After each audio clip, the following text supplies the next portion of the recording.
Ba't kami dyan? Action. We are now, welcome to Hong Kong. Nandito kami sa lugar ng mga Noipi. May nag-show doon na parang si Jang Yung. At yung mga kababayan natin naglalaro dito, nagsasayaw, kumakain. Ayan, kasi sila. Pero kaming dalawang kasama. Si Denver, the last dinosaur, at saka si vocalist ni Parokya, si Edgar, na si Eboy. Ayan, sumasayaw sila. Ayan sila.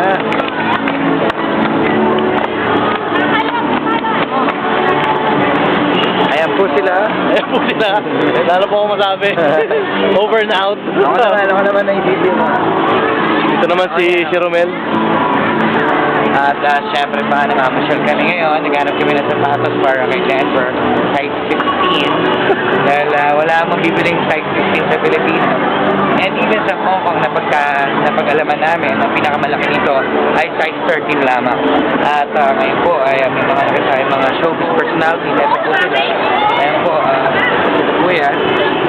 Ayan po ang mga taga-Hollywood po ito, mga taga-Hollywood. And yes, and ayaw po nila niyan ng mga kinukuha na sila ng picture. But anyway, tuloy pa rin po tayo sa ating pag-report dito sa Hong Kong. Hindi mo kaniwala si Batman. Si Batman ba yun? Ayan po. Nakasalubong po namin si Batman. Hindi namin alam na siya yun. Na-video namin. Na-video namin siya. Pero hindi po siya nakasuit. Hindi po siya nakasuit, pero tatalon po siya dapat sa tower na yan. Natakot siya. At tuloy-tuloy lang po tayo dito. Naghanap tayo dito ng mga, ayun po yung mga crew ng shooting. Kita ninyo, ibibisa sila. Of course, ito yung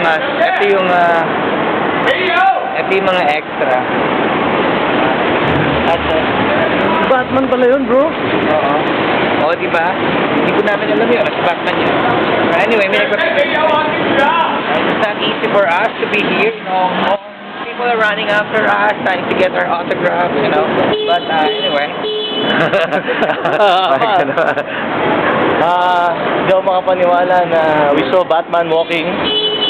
Not in a Batman suit, but in a comfortable wear. Yes. At itong mga pulis ng Hong Kong. Ayun yung role nila. Ito po yung isang scene.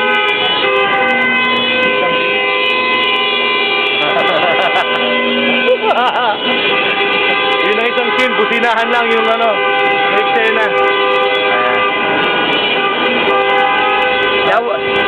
That was the scene. Bubusina lang sila, mga kaibigan. Ang scene lang, bubusina. At kunyari po ay may nakaharang na bus. At si Batman po ay darating upang to save the day. Ano naman na shooting?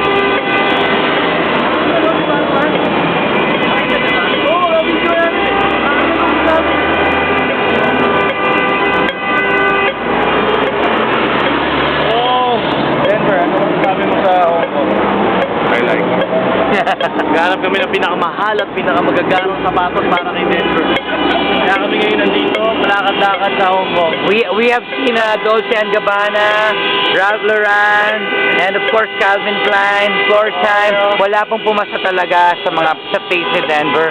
And we're still looking at the best shoes here in Hong Kong. And we are now here at whatever they call this street.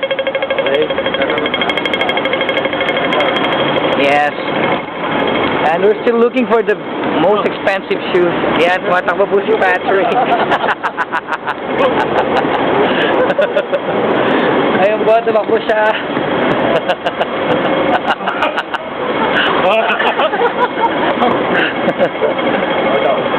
Now, we can still cross anyway.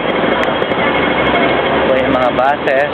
So, mga kababayan natin, nahulog yung bag.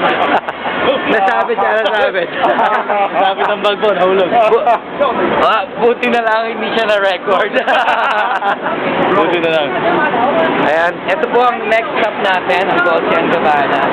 I-check po natin kung magugustuhan ni Denver.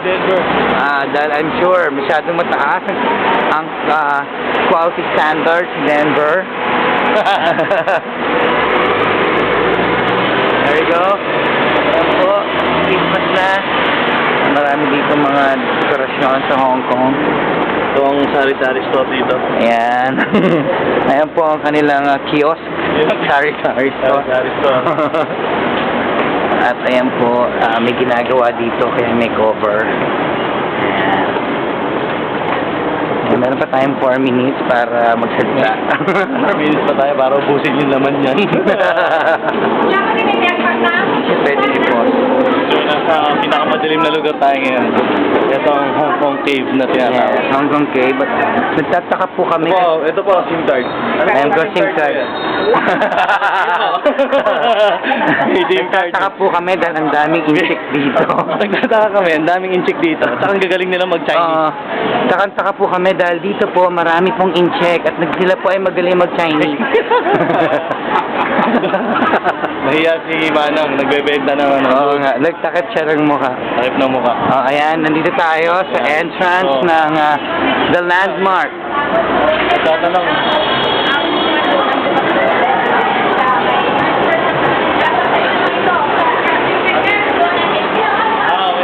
Salamat po.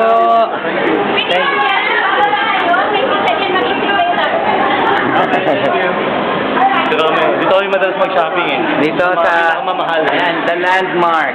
Okay, at the Chinese version. Chinese version ng Landmark. Okay. Meron ditong The Terminal. The Terminal. The Terminal. Ayun dyan siya sa bandang kanan nyo. Opo, hindi ko siya kayang i-focus kasi baka magalit siya. Ito yung lugar natin. Ito po, this is where I go. The most glamorous, prestigious mall. Yes, the landmark of Hong Kong. At, Ayun po yung The Terminal. ito yung mga kadate namin ni Romel. Ayan, eto po. Ayan, Ayan. sinusundan namin sila. At, Hindi na kami kalapit dito. Ito ko. ayan. Ayan, inaamoy po ni Patrick yung buhok niya. So, kita nyo naman, Ayan, 2 minutes and 45 seconds na lang po tayo. Pero okay mag-alala, bukas marami pa. Dahil, bukas. dahil ililipat natin sa computer ang lahat ng Wala yung kasama natin. At yung kasama namin na iyon. Ayan po. Hindi pa namin makita ang pinakamahal na sapatos sa Hong Kong. Malaking problema to. Ayan. Hindi makakita. Ito po, we only have 1 minute and 54 seconds to complete this task. At mukhang hindi na po kakayanin ang ating team. At mukhang sila po ang huling darating sa meeting stop. At of course, ang... Si Danny Mang Tommy. Yes, si Mang Tommy Hilfiger, authentic Tommy Hilfiger. Yes, yan po si Patrick yan. Ayan. At syempre, polo jeans. No? Marc Jacobs. Mark by Marc Jacobs. Brother of Christine Jacobs. Yes, and of course, we've seen that in Australia as well. And of course, the Black Label. Black Label. Yeah, G2000 Black Label. And, yan si Patrick, namamasyal siya. At ayun, sundan po natin si E-Boy sa toilet. Ano kaya ang gagawin ni E-Boy sa toilet? Ito na po yung last scene natin dito. Ito. Ito ang tinatawag na CRC. Yan.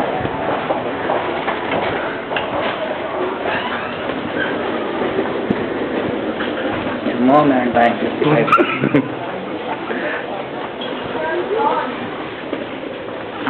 Yan, pila po yung toilet ng babae. At syempre yung mga lalaki pwede mag-CR na sabay-sabay. Comfort room. Napakalayo. Electrical room. AC room. Air conditioned room. At ang ibig syempre yung Napakalayo po ng banyo. Banyo mo talaga yung trabaho natin. Oo nga. At hindi natin mukhang natakasan na kami ni E-Boy.